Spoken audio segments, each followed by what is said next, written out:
This video is strictly for educational purposes. Please do your own research before investing. This is not a trading or investing advice. नमस्ते everyone and welcome back to the Sikh trader. आज हम बात करेंगे milky Mist IPO के बारे में। मैंने इस वीडियो में बेसिक से बेसिक चीज़ों के अलावा सब कुछ डिस्कस करा है। आप जीएमपी ले लो, आप फाइनेंस की बात कर लो कि कंपनी के फाइनेंशियल्स कैसे हैं, हर एक चीज़ मैंने इस वीडियो में कवर करी है। इस वीडियो को आराम से वॉच करो और आईपीओ से रिलेटेड जो भी क्वेश्चन होंगे आपके इस वीडियो में आंसर हो जाएंगे। फिर भी अगर आपको लगे कि कुछ है तो आप हमसे आगे पूछ सकते हैं। So moving along, milky Mist IPO, जैसे कि आप नाम समझते हैं मिल्की। अब इसका जो प्रोडक्ट बेस है ना वो मिल्क से बना हुआ है। They don't sell milk. पहली चीज़ ये क्लियर कर दूं मैं कि इनका ना दूध का बहुत मेजर काम नहीं है। अगर आप सोचें कि भैया ये दूध में डील कर रहे हैं जैसे अमूल वगैरह करते हैं, तो इट्स नॉट लाइक दैट। इनके बहुत सारे प्रोडक्ट्स हैं जैसे चीज़, घी, पनीर, ये इन सब चीज़ों में डील करते हैं और वो बहुत एक अच्छे स्केल पर भी करते हैं। तो हमें पहली चीज़ तो इसका ध्यान रखना है। दूसरी चीज़, ये एक एफएमसीजी कंपनी है, मतलब कि आपके ये सारे प्रोडक्ट जो घर के यूज़ के होते हैं, हमारे मोरलेस हमारा खाने पीने का सामान और ये सब किचन में जो यूज़ आती हैं चीज़ें, घी, मक्खन, पनीर, इन सब चीज़ों में ये लोग डील करा करते हैं। सो अब बेसिक चीज़ों के बारे में देखते हैं। जो कंपनी है वो एक पैकेज्ड फूड कंपनी है जो कि प्रोक्योर करता है मिल्क को और मैन्युफैक्चर करता है value added dairy products. Value added dairy products का क्या मतलब होता है कि हमने एक प्रोडक्ट लिया, जैसे लेट अस सपोज कि हमने मिल्क लिया। अब उस मिल्क में, जैसे मिल्क का प्राइस हो गया 72 रुपीज़, अब उस मिल्क में हम वैल्यू ऐड करेंगे, मतलब उसका पनीर बनाएंगे या उसका घी बनाएंगे, हम उसकी कोई और चीज़ बनाएंगे जिससे उसके प्राइस में इजाफा आएगा, माने एक अपग्रेड आएगा। तो वो चीज़ जब 72 की थी उसको हमने वैल्यू ऐड करके 150 का कर दिया, तो इसे कहते हैं वैल्यू एडेड प्रोडक्ट्स। हम उसमें क्वालिटी भी इंप्रूव करते हैं, मतलब चीज़ कुछ और एडिशन उससे प्रोड्यूस करते हैं हम।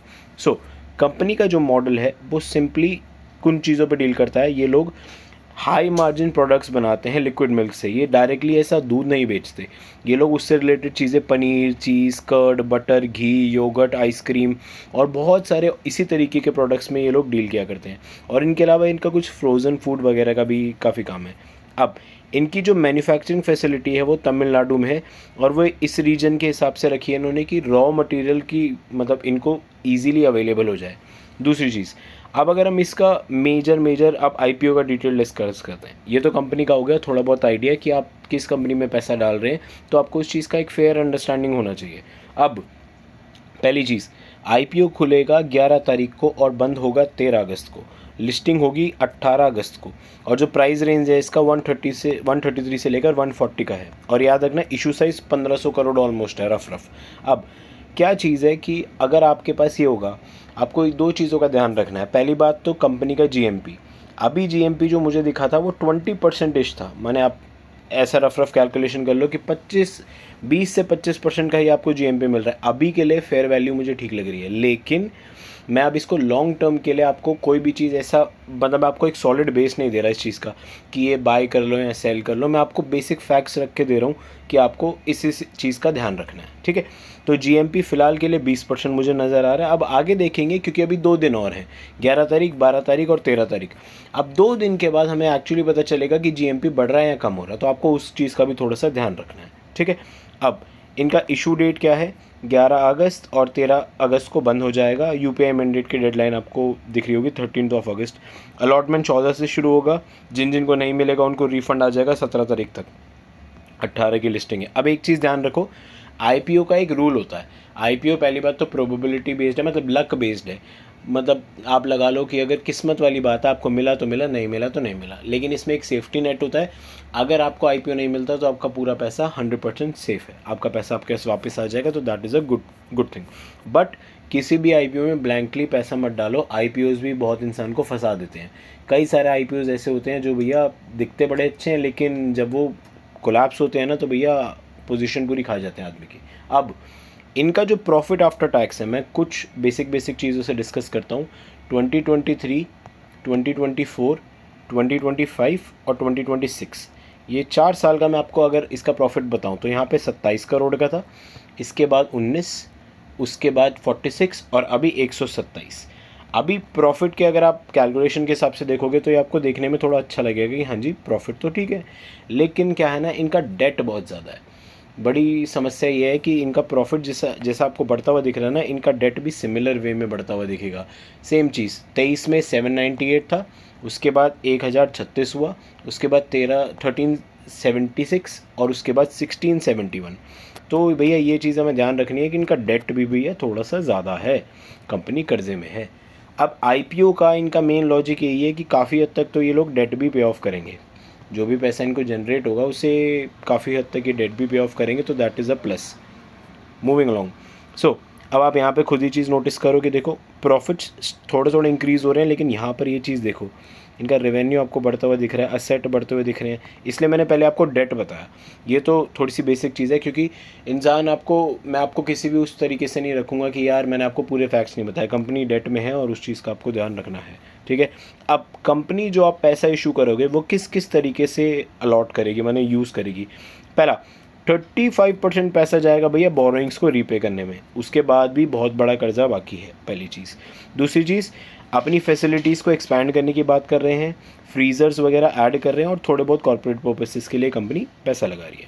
अब एक और चीज़ मैं आपको बताता हूँ, इस कंपनी का जो मेजर रेवेन्यू सेगमेंट है ना, वो पनीर है। इनका पनीर का जो शेयर है ना ओवरऑल कंपनी के में, वो आप मान लो 29% का रेवेन्यू पनीर ही लाता है। एंड फॉलोइंग चीज़ें भी इसके पैरेलल चलती हैं, जैसे पनीर हो गया, उसके बाद चीज़ मान लो, इनका चीज़ भी ऑलमोस्ट 16% का शेयर लेकर आता है। तो अब ऐसे तरीके से अगर आप देखोगे तो इनके प्रोडक्ट तो बिक रहा है, लेकिन हमें ना डेट का भी ध्यान रखना है और हमें बेसिक कंपनी के फाइनेंशियल्स का पक्का तरीके से ध्यान रखना है, ठीक है। और इनकी बहुत सारी चीज़ें, पनीर है, चीज़ है, कर्ड, घी, आइसक्रीम, योगर्ट, बटर, पाउडर और बहुत सारी और भी नेसेसरी चीज़ें ये लोग बेचते हैं। अब टोटल इशू साइज़ आपके पास 1553 है, फ्रेश इशू जो कंपनी को जाएगा 1428 है और जो ऑफ़र फॉर सेल है वो 125 का है। अब कुछ चीज़ें मैं आपके साथ डिस्कस करूंगा कि जो मुझे स्ट्रेंथ्स दिख रही हैं और जो रिस्क दिख रहे हैं इस कंपनी से एसोसिएटेड। पहली चीज़, ये लोग हाई मार्जिन प्रोडक्ट्स में डील करते हैं, मतलब मैंने आपको अभी समझाया था कि जिनमें कॉस्ट इनको ज़्यादा मिलती है, जिनमें इनको बेनिफिट ज़्यादा मिलता है। अगर एक चीज़ है जो 500 रुपये की बिक रही है तो वो मैं कंसिडर करूँगा, अगर फूड इंडस्ट्री में कोई छोटा प्रोडक्ट ले लो आप, जैसे देसी घी है, देसी घी अब बहुत महंगा बिकता है, ठीक है, तो देसी घी एक हाई वैल्यू प्रोडक्ट में गिना जाएगा, हाई मार्जिन में गिना जाएगा, ठीक है। तो ये हाई मार्जिन में डील करते हैं जिससे इनको प्रॉफिट अच्छा खासा मिलता है, ठीक है। दूसरा, इनका जो ब्रांड रिकॉग्निशन है और मार्केट का जो शेयर है वो साउथ में बहुत अच्छा है, सदर्न इंडिया में इनकी अच्छी खासी ग्रिप है मार्केट में और ये लोग काफ़ी बढ़िया तरीके से उधर काम करते हैं, ठीक है। एक्सटेंसिव और डाइवर्स प्रोडक्ट पोर्टफोलियो है, बहुत सारी चीज़ें ये लोग डील करते हैं, जिसे हमने अभी कुछ सेकंड पहले डिस्कस करा था, ठीक है।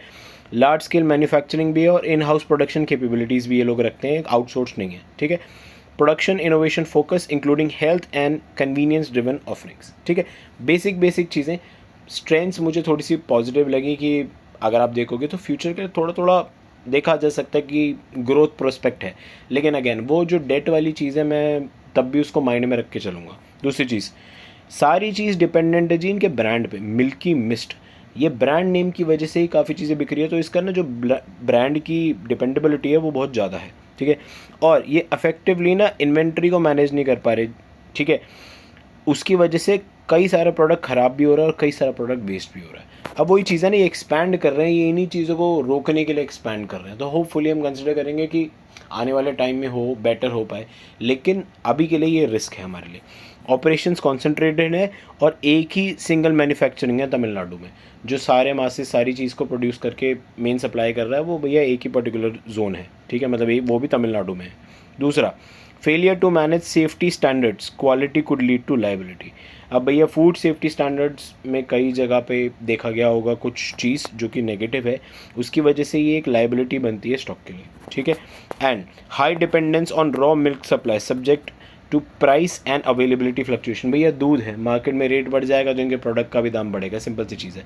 अगर मिल्क का दाम बढ़ेगा तो जो भी ये प्रोडक्ट प्रोड्यूस करेंगे उसका भी दाम बढ़ेगा, और हो सकता है कि अगर प्रोडक्ट का दाम बढ़ जाए तो हो सकता है कि लोग कंज्यूम करना कम कर दें।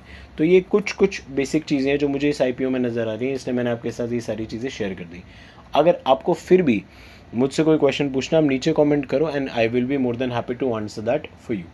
लेकिन मैं इसमें मेन चीज़ आपको ये बताना चाहता हूँ, ये सिर्फ एक बेसिक एनालिसिस था मेरे हिसाब से, मेरा किसी भी तरीके का कोई बाइंग या सेलिंग रिकमेंडेशन नहीं आईपीओ का।